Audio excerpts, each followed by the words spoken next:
अगर आप भी चाहते हैं नए वीडियो एवं नए ऑडियो देखने एवं सुनने के लिए तो हमारे गोल्ड स्टूडियो चैनल को सब्सक्राइब जरूर करें एवं बेल आइकन दबाना ना भूलें।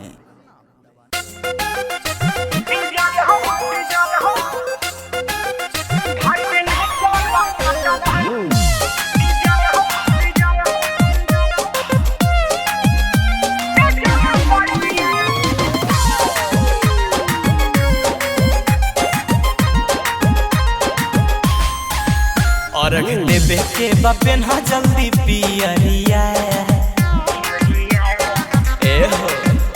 और देवे के बपेन हा जल्दी पियरिया और देवे के बपेन हा जल्दी पियरिया पियौले चल पटना पियौले चल पटना हटी जल गरिया पियौले चल पटना हटी जल गरिया घाटेले चल पटना।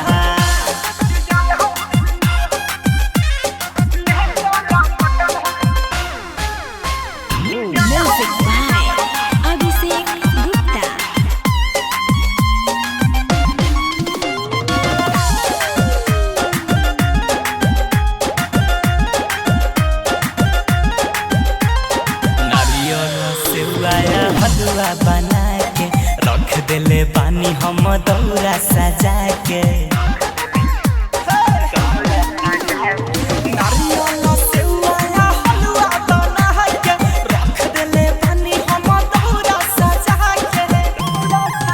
पहले पहले अर्घ देव होते भोरे हरिया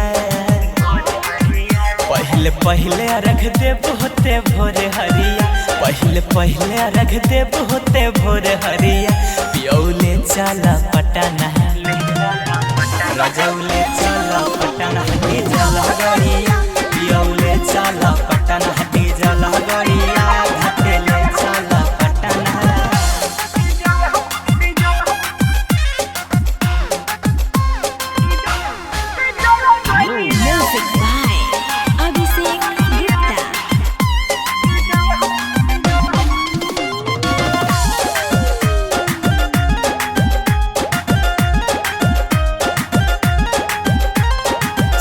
मैया दी है हमनी के आशीष जी देरी ना करी अब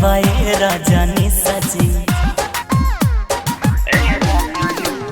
छठी मैया दी है हमनी के आशीष जी देरी ना करी अब रजनी सजी बात मानो हमारे हो रवि राज सांवरिया बात मानो हमारे हो रवि राज सांवरिया बात मानो हमारे हो रवि राज सांवरिया पियौले चल पटना घाटेले चल पटना।